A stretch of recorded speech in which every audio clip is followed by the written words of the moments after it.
Hello and welcome again. तो जो हमने इससे पहले फ्रेंड्स के ऊपर एक वीडियो बनाई थी, ये उसी का पार्ट सेकंड है। और इसमें हम लोग बात करेंगे कि कितने टाइप्स के फ्रंट होते हैं और उन्हीं फ्रंट्स को जानेंगे। तो शुरुआत करते हैं। जो फ्रंट्स होते हैं वो बेसिकली चार टाइप्स के होते हैं: cold, warm, stationary and occluded. अब हम बात करते हैं कि स्टेशनरी फ्रंट क्या होता है। तो जब कोई फ्रंट जो है वो स्टेशनरी रहता है, यानी कि वो मूव नहीं करता है, उसे हम स्टेशनरी फ्रंट कहते हैं। जैसे कि जब कोल्ड फ्रंट और वार्म फ्रंट जब दोनों आपस में मिलते हैं, जब वो मीट करते हैं, और तो जो बाउंड्री जोन होता है उसको हम फ्रंट कहते हैं। पर वो मीट करने के बाद अगर वो उनके बीच में कोई मूवमेंट नहीं होता है, अगर वो स्टेशनरी रहते हैं, तो उसको हम लोग स्टेशनरी फ्रंट कहते हैं। ठीक है। अब हम बात करते हैं कि कोल्ड फ्रंट क्या होता है। तो जब जब when the cold air moves towards the warm air mass, its contact zone is called the cold front.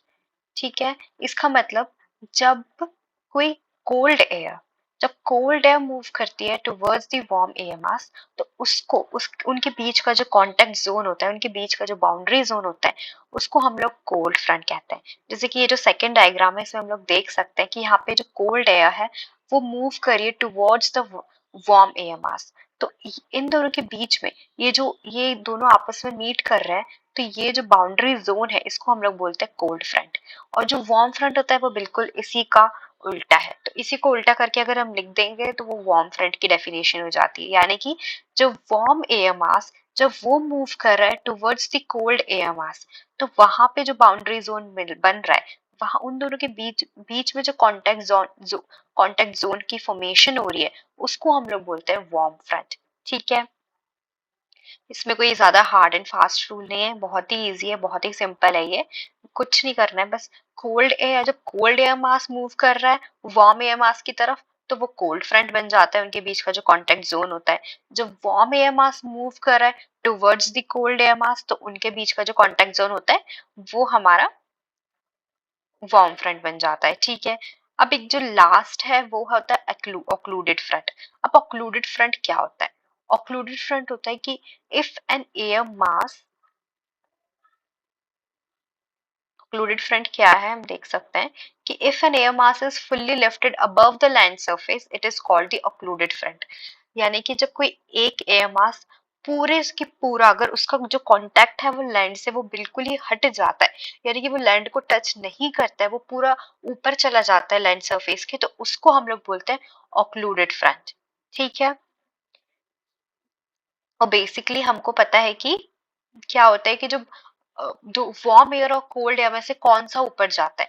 जो वार्म एयर होती है वो लो इन प्रेशर होता है, उसका जो प्रेशर होता है वो लो होता है, टेम्परेचर हाई रहता है, तो वो उसकी जो आदत है वो जो है वो ऊपर जाती है। ठीक है। जो उसकी डेंसिटी कम होती है वार्म एयर की, तो ऑफ कोर्स जिसकी डेंसिटी कम है वो ऊपर जाएगा।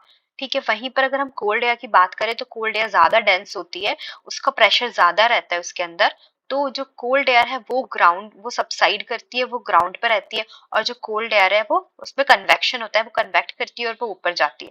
तो जैसे कि इस डायग्राम में दिया हुआ है कि यहाँ पे कोल्ड एयर है, यहाँ पे भी कोल्ड एयर है, यानी कि इस पूरे रीजन में कोल्ड एयर आ चुकी है, जो वार्म एयर है वो कंप्लीटली ऊपर जा चुकी है। और ये जो कांटेक्ट जोन बन रहा है between cold air and warm air, इसको हम लोग वार्म फ्रंट बोलते हैं। ठीक है। यहाँ पे कोल्ड एयर है पूरे में, यानी कि जो, और यहाँ पे वार्म एयर है, यानी कि जो वार्म एयर मास है उसका ग्राउंड से कोई कांटेक्ट नहीं रहा है, वो पूरी ऊपर लिफ्ट हो चुकी है। और इन दोनों के बीच में, वार्म एयर और कोल्ड एयर के बीच में ये जो फ्रंट बन रहा है इसको हम लोग वार्म फ्रंट बोलते हैं। ठीक है। तो इस डायग्राम से हमको समझ आ गया है। अब बाकी जो हमने लास्ट लेक्चर में, प्रीवियस लेक्चर में भी हमने इस बारे में बात कर चुके हैं कि जो फ्रंट्स हैं वो मिडिल एटीट्यूड्स में अकर होते हैं। अब वो क्यों अकर होते हैं वो हम लास्ट वीडियो में हम देख चुके हैं, तो आप उसको देख सकते हैं अगर आपने नहीं देखा है तो। और इसको हम लोग कैरेक्टराइज करते हैं by steep gradient in temperature and pressure.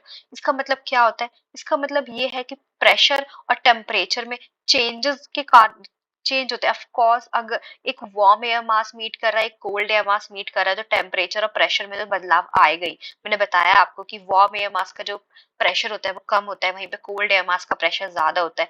Cold air mass का टेम्परेचर कम होता है, वार्म एयर मास का टेम्परेचर ज़्यादा होता है, तो उन दोनों के बीच में डिफरिंग टेम्परेचर्स और ह्यूमिडिटी कैरेक्टरिस्टिक्स और प्रेशर कैरेक्टरिस्टिक्स तो रहते ही है, तो वो चेंज तो होता ही है, तो इसको हम इस तरीके से कैरेक्टराइज कर सकते हैं।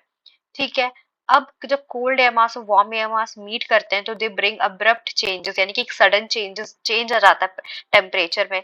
और एयर और क्या होता है, जो एयर है वो राइज करती है ऊपर, क्योंकि जब कोल्ड एयर मास और वार्म एयर मास मीट करते हैं तो जो वार्म एयर है वो ऊपर चली जाती है, जैसे कि हमने ऑक्लूडेड फ्रंट में देखा है। अब वो वार्म एयर अगर ऊपर जाएगी तो वो ऊपर जाके ठंडी होगी, उसमें टेम्परेचर ड्रॉप होगा। उसके बाद वहां पे क्लाउड्स का फॉर्मेशन होगा, यानी कि जो वहां पे जो वाटर वेपर्स थे वो ड्रॉपलेट्स में कन्वर्ट होंगे, वो कंडेंस होंगे, क्लाउड का फॉर्मेशन होगा। अब वही क्लाउड बाद में प्रेसिपिटेट उस वही जो कंडेंसेशन है it will lead to precipitation और बारिश बारिश का फॉर्मेशन होगा, मतलब बारिश शुरू होगी। ओके। तो मतलब कि जो अब्रप्ट चेंजेस हैं टेम्परेचर में, उसके कारण जो है वो एयर जो है वो ऊपर जाती है, उसी के कारण जो है क्लाउड्स का फॉर्मेशन होता है और बाद में प्रेसिपिटेशन होता है, यानी कि बारिश के फॉर्म में जो क्लाउड है वो नीचे जमीन पे आ जाता है।